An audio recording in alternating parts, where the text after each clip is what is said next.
Hi അസ്സലാമു അലൈക്കും. ഞാൻ ഇന്നൊരു ബോട്ടിൽ ക്രാഫ്റ്റ് ആയിട്ടാണ് വന്നിട്ടുള്ളത്.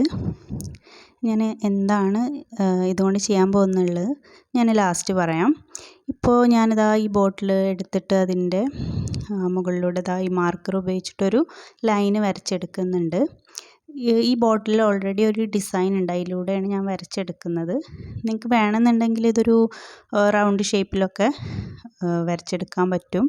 ഞാനിപ്പോൾ ഇതിൻ്റെ അതേ ഡിസൈനാണ് ചെയ്തെടുക്കുന്നത്. ഇനി നമുക്കിതാ ഈ ലൈൻസിലൂടെ ഒരു നൈഫ് ഉപയോഗിച്ചിട്ട് നമുക്ക് കട്ട് ചെയ്തെടുക്കാം. അതിങ്ങനെ കട്ട് ചെയ്യാൻ പ്രയാസം ഉണ്ടെന്നുണ്ടെങ്കിൽ നിങ്ങൾ ഈ നൈഫ് ഒന്ന് ചൂടാക്കിയതിന് ശേഷം കട്ട് ചെയ്തെടുത്താൽ മതി. അപ്പോൾ ഇത് കട്ട് ചെയ്ത് കഴിഞ്ഞു. ഈ ഒരു ഭാഗം നമുക്ക് വേണമെങ്കിൽ ഒരു ഫ്ലവർ വേസൊക്കെ ആയിട്ട് ഉപയോഗിക്കാൻ പറ്റും കേട്ടോ. അപ്പോൾ ഒരു ഡിസൈനായിട്ട് കിട്ടിയിട്ടുണ്ട്. ഇനി നമുക്കിതിൻ്റെ മുകളിൽ ഇതുപോലെ ഓരോ ഷേപ്പുകൾ വരച്ചെടുക്കാം. ഞാനിവിടെ ഒരു സർക്കിൾ ഷേപ്പിലാണ് വരച്ചെടുക്കുന്നത്. നിങ്ങൾക്ക് വേറെ ഷേപ്പിലൊക്കെ വരച്ചെടുക്കാൻ പറ്റും. ട്രയാങ്കിൾ, ഓവൽ, സ്ക്വയർ, അങ്ങനെ ഏത് ഷേപ്പിൽ വരക്കാം കേട്ടോ. ഇനി നടുഭാഗം ഓവൽ ഷേപ്പിലാണ് വരച്ചെടുക്കുന്നത്.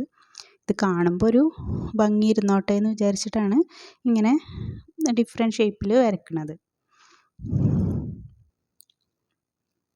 ഇനി അടിഭാഗം ഇതുപോലെ നമുക്ക് വീണ്ടും സർക്കിൾ ഷേപ്പിൽ തന്നെ വരച്ചെടുക്കാം. ഇനി നമുക്ക് ഈ വരച്ച ഷേപ്പുകളൊക്കെ ഒന്ന് ആ ലൈൻസിലൂടെ തന്നെ കറക്റ്റായിട്ടൊന്ന് നൈഫ് ഉപയോഗിച്ചിട്ട് കട്ട് ചെയ്തെടുക്കണം. അപ്പോൾ എനിക്ക് ഈ ഐഡിയ കിട്ടിയത് ഞാൻ എൻ്റെ ഒരു ഫ്രണ്ടിൻ്റെ വീട്ടിൽ പോയപ്പോൾ ഞാൻ അവിടെ വെച്ചിട്ട് ഇങ്ങനെ ഒരു സംഭവം കണ്ടിട്ടുണ്ടായിരുന്നു. അവളത് ഓൺലൈനിൽ പർച്ചേസ് ചെയ്തായിരുന്നു.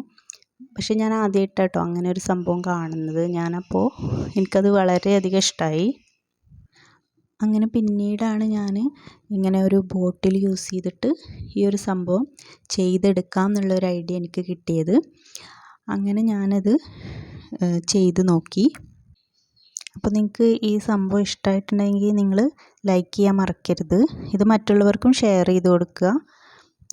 ആർക്കെങ്കിലുമൊക്കെ ഉപയോഗപ്പെടട്ടെ.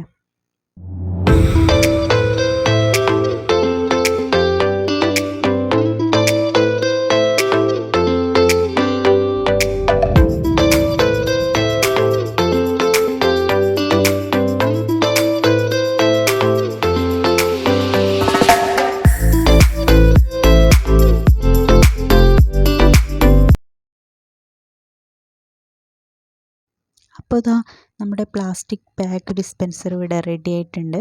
ഇനി നമുക്കിതിലോട്ട് പ്ലാസ്റ്റിക് ബാഗുകൾ ഫില്ല് ചെയ്ത് കൊടുക്കാം. നമുക്ക് എത്ര പ്ലാസ്റ്റിക് കവറുകൾ വേണമെങ്കിലും ഇതിൽ ഫില്ല് ചെയ്യാം കേട്ടോ. പിന്നെ നമുക്കിത് സ്റ്റോർ റൂമിലോ അല്ലെങ്കിൽ കിച്ചൺ ക്യാബിൻ്റെ ഉള്ളിലൊക്കെ ഹാങ് ചെയ്യാൻ സാധിക്കും. പിന്നെ കിച്ചണിലൊന്നും കൂടുതൽ സ്പേസ് ഇല്ലാത്തവർക്ക് ഇതുപോലെ ഒരു കവർ ഡിസ്പെൻസർ ഉണ്ടാക്കി വെച്ച് കഴിഞ്ഞാൽ വളരെയധികം ഉപയോഗപ്രദമായിരിക്കും. അപ്പോൾ എല്ലാവരും ഒന്ന് ട്രൈ ചെയ്ത് നോക്കുക.